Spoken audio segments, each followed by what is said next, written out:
सम्मानित साथियों, नमो बुद्धाय, जय भीम। हमेशा की भांति एक बार पुनः हम लेकर आ गए हैं डॉक्टर अंबेडकर संदेश।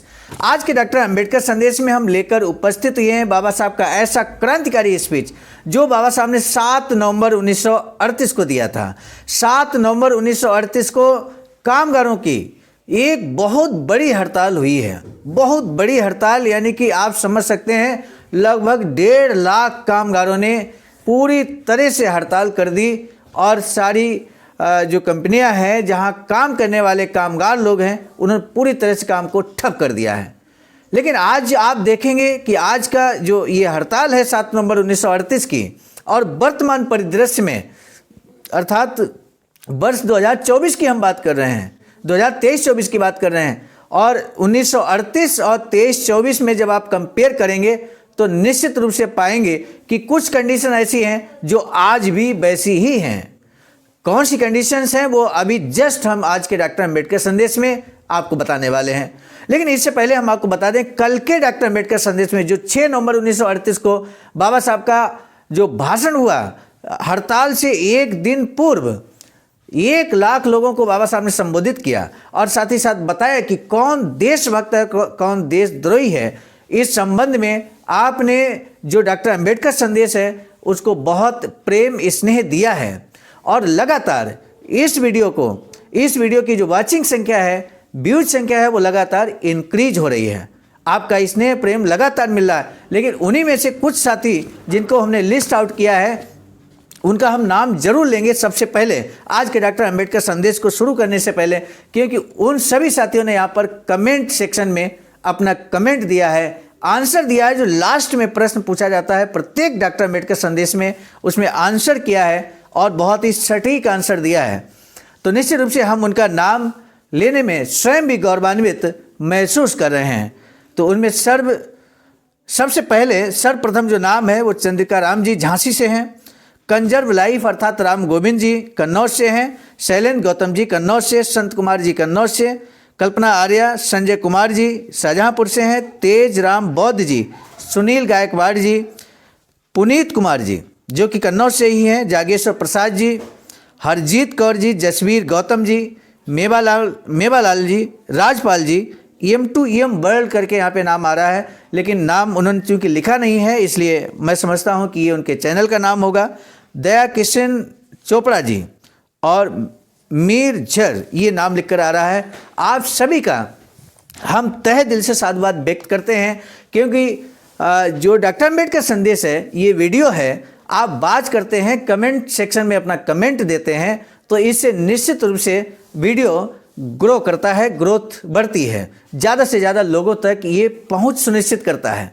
और हमारा यही तो उद्देश्य है, डॉक्टर अंबेडकर संदेश का यही तो उद्देश्य है कि ये वीडियो जो डॉक्टर अंबेडकर संदेश है, बाबा साहब के स्पीचेज हैं, बाबा साहब के लेख हैं, वो अधिक से अधिक लोगों तक पहुँचे।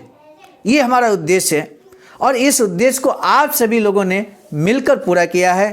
और कई साथियों ने, सैकड़ों की संख्या में साथियों ने जो लाइक किया है, चूँकि उनका नाम नहीं आता है, जब तक आप कमेंट सेक्शन में कमेंट नहीं देंगे तब तक आपका नाम हम नहीं जान पाएंगे। इसलिए आपसे अनुरोध हमेशा करते हैं कि आप कमेंट सेक्शन में अपना कमेंट जरूर दिया करें, और साथ ही साथ यदि अपना नाम और अपने ज़िले का नाम, प्रदेश का नाम आप लिखेंगे तो इससे हम ये महसूस कर पाएंगे कि हमारे साथ कौन कौन साथी किस किस प्रदेश से, किस किस ज़िले से जुड़ रहे हैं।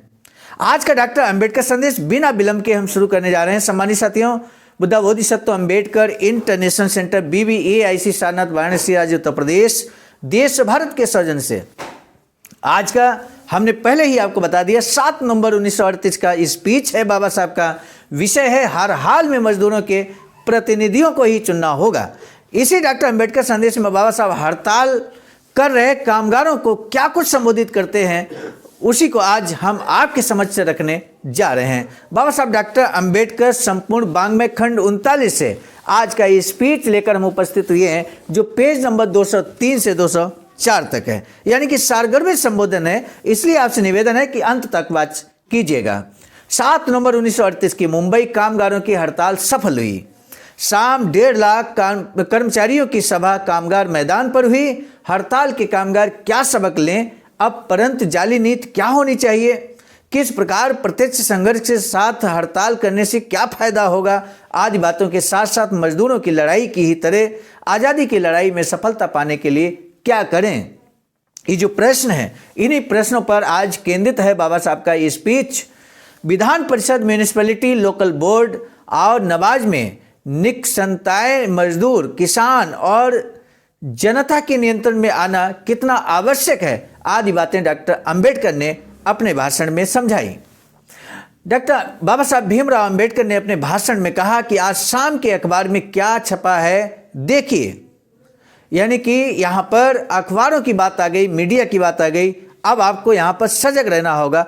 हम जो बात अभी वीडियो के स्टार्टिंग में आपसे बात कर रहे थे कि 1938 और 1923-24 में क्या समानता है, उस चीज़ को यहाँ पर महसूस कीजिएगा। बाबा साहब कहते हैं कि आपको विचित्र लीला दिखाई देगी। यानी कि जब आप अखबारों को पढ़ेंगे तो आपको विचित्र लीला दिखाई देगी। उसे अखबारों में जो खबरें प्रकाशित हुई हैं वे आश्चर्यजनक है। एक अखबार के मुताबिक मजदूरों की हड़ताल सफल नहीं हुई और सभी मजदूर काम पर हैं। मैं नहीं बताऊंगा कि ये सही है या गलत।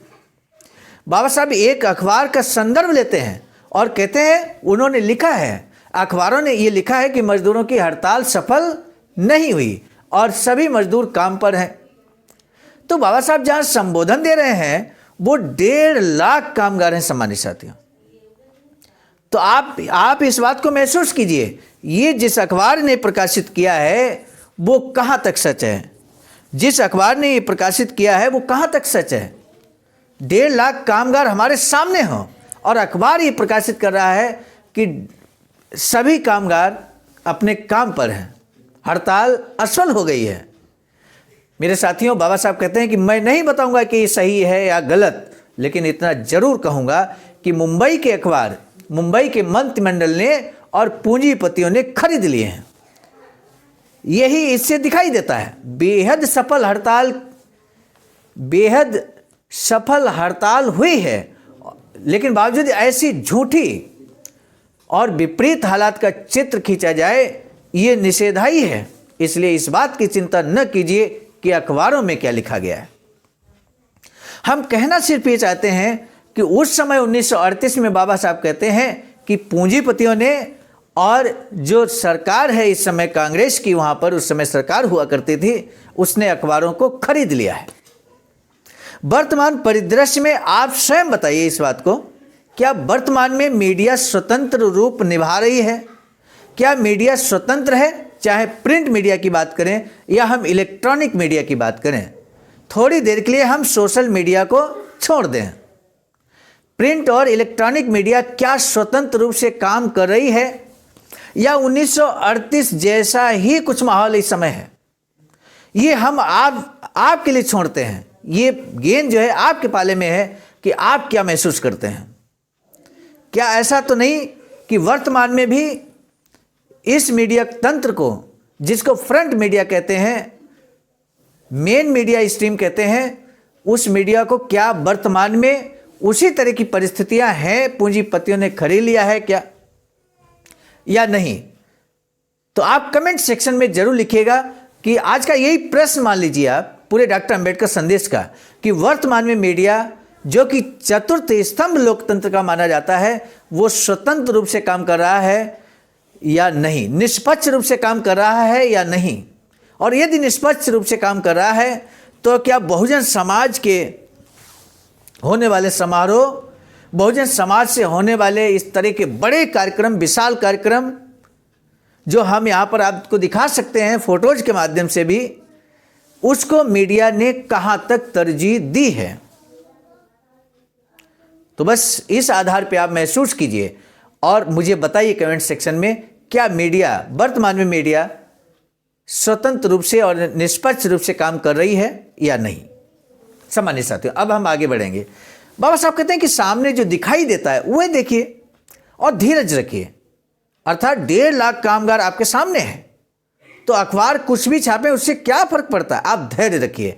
आज 1.25 लाख कामगारों ने अपनी रोज की कमाई डुबोकर और अपने पेट की फिक्र को छोड़कर यहां आकर इस बिल के प्रति अपना विरोध प्रकट किया है।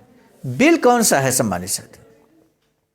कामगार डिस्प्यूट बिल जो यहाँ पर सरकार लाई है महाराष्ट्र में, मुंबई विधिमंडल के द्वारा, उसी की बात हो रही है।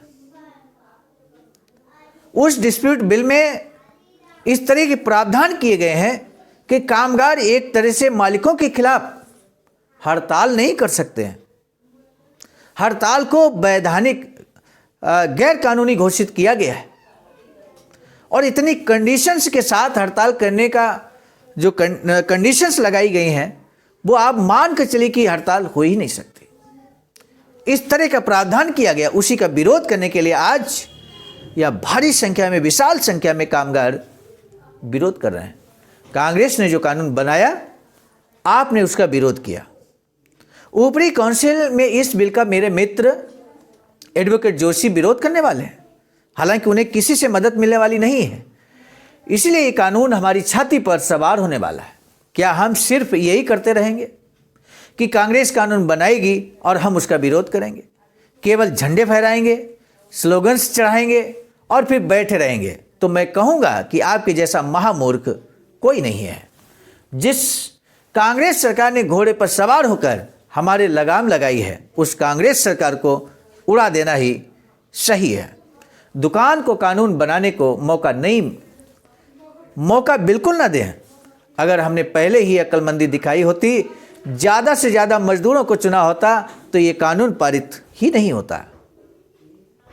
बाबा साहब कहते हैं कि आपने यहाँ पर मजबूत सरकार बना दी है कांग्रेस के नेतृत्व में, और यदि यही सरकार मजबूर सरकार होती, यही बात आगे चलकर माननीय कांशीराम साहब कहते हैं कि हमें मजबूत नहीं मजबूर सरकार चाहिए, क्योंकि मजबूर सरकार गलत कदम नहीं उठा सकती। जब मजबूत सरकार होती है तो ऐसे ऐसे कानून सामने लाती है जो कहीं न कहीं समाज के निचले, यूं कहें अंतिम पायदान पर बैठे व्यक्ति को बड़ा नुकसान पहुंचाने वाले होते हैं। अभी हाल ही में आपने किसानों का आंदोलन देखा होगा। करंट की अगर बात करें, अभी आपने ट्रक ड्राइवर्स का आंदोलन देखा है। तो इस तरह की चीज़ें क्यों हो रही हैं वर्तमान में? सम्मानित साथियों, हम कनेक्ट कर सकते हैं डॉक्टर अंबेडकर संदेश को वर्तमान से। आज कांग्रेस के पास अधिकाधिक मत है, इसलिए आज कांग्रेस ये कानून पारित कर सकती है। आज वही सत्ता है, उस जगह पर कब्जा करो तो ही आप टिके रहोगे। बहुत बड़ी बात बाबा साहब ने मजदूरों के लिए कही है, किसानों कामगारों के लिए कही है कि आप शासन सत्ता स्थापित करें। आप सिर्फ हड़ताल करेंगे, इससे काम नहीं बनेगा। और यही कारण है आज बाबा साहब के पास में स्वतंत्र लेबर पार्टी है मेरे साथियों, मजदूरों की पार्टी है। Municipality, local board, Vidhan Parishad, जहाँ जहाँ राजनीतिक सत्ता है, वे सभी स्थान काबिज करने से ही कहा जा सकता है कि आज का कार्यक्रम सफल हुआ है। मजदूर पार्टी के नेता अगले म्युनिसिपल चुनाव लड़ेंगे, आप उन्हें मत अपना उन्हीं को दें। यानी कि स्वतंत्र लेबर पार्टी के कैंडिडेट चुनाव लड़ेंगे, अपना मत उनको दें। पिछले 50 सालों में कांग्रेस ने जो इज्जत कमाई थी, वह पिछले 15 महीनों में गंवा दी है। आज अगर कांग्रेस सचमुच साम्राज्यशाही के खिलाफ आर पार की लड़ाई छेड़े, तो आज़ादी पाने के लिए मैं अपनी सारी शक्ति कांग्रेस की ओर से ही लगाऊंगा। लेकिन आज कांग्रेस जो साम्राज्यशाही के खिलाफ विरोध की भाषा बोल रही है, वह केवल जनता को गुमराह करने के लिए। हालांकि मैं आज भी यही कहूँगा कि अगर मैं पाऊँ कि कांग्रेस ईमानदारी से आज़ादी के लिए युद्ध कर रही है, तो मैं अपना आज का रुख त्याग कर आज़ादी की लड़ाई में कांग्रेस का साथ देने के लिए तैयार हूँ। बाबा साहब कहते हैं कि अगर कांग्रेस ईमानदारी के साथ आज़ादी की लड़ाई लड़े, तो हम कांग्रेस का साथ देंगे। और इसीलिए मैं फिर आपसे कहता हूं, आप किसी भी चुनाव में मजदूरों के प्रतिनिधियों को ही चुनें।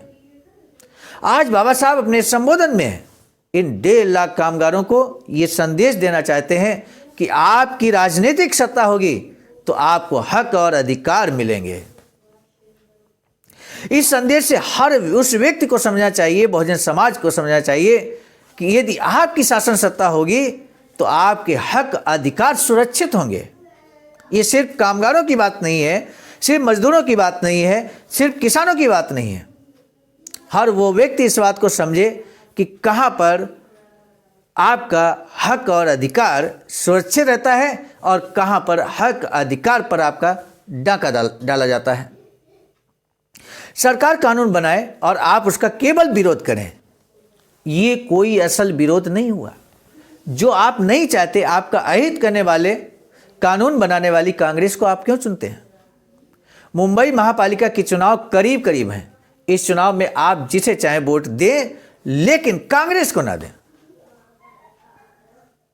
आप अगर ऐसा नहीं करेंगे तो आपकी लड़ाई सही राह पर आगे नहीं बढ़ेगी, ये याद रखना। ये बाबा साहब का स्पीच था। बाबा साहब डॉक्टर अंबेडकर संपूर्ण वाङ्मय खंड 39 के पेज नंबर 203 से 204 तक का हम लेकर उपस्थित हुए। सम्मानित साथी, आज का डॉक्टर अंबेडकर संदेश कैसा लगा जरूर बताइएगा कमेंट सेक्शन में। और साथ ही साथ आज का प्रश्न क्या है, हालांकि मैंने पहले ही प्रश्न आपसे पूछ लिया है। डॉक्टर बाबा साहब भीमराव अंबेडकर ने अखबार में छपे हड़ताल के विषय में क्या चर्चा किया है, और डॉक्टर बाबा साहब भीमराव अंबेडकर ने सरकार, कानून और प्रतिनिधित्व एवं प्रतिनिधियों के विषय पर क्या सलाह दी है।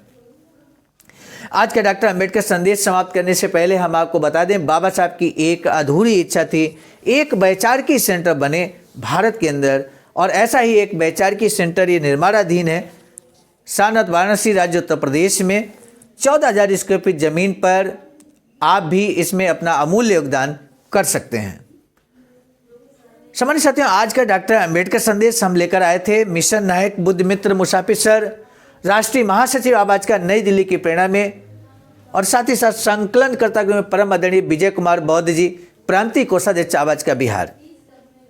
मुझे पूरा भरोसा है कि जैसे आप पिछले डॉक्टर अंबेडकर संदेश में प्रेम स्नेह आप दे रहे हैं, लाइक करके, शेयर करके, वीडियो को शेयर भी कर रहे हैं, कमेंट सेक्शन में अपना जवाब लगातार दे रहे हैं, तो ऐसे ही पुनः आज की भी डॉक्टर अंबेडकर संदेश पे अपना स्नेह प्रेम बरसाएंगे, ऐसी हम आपसे उम्मीद करते हैं, आशा व्यक्त करते हैं। और इसी विश्वास के साथ अब दीजिए इजाज़त, पुनः मिलेंगे नए डॉक्टर अंबेडकर संदेश में। तब तक के लिए आप सभी को सादर नमो बुद्धाय, जय भीम।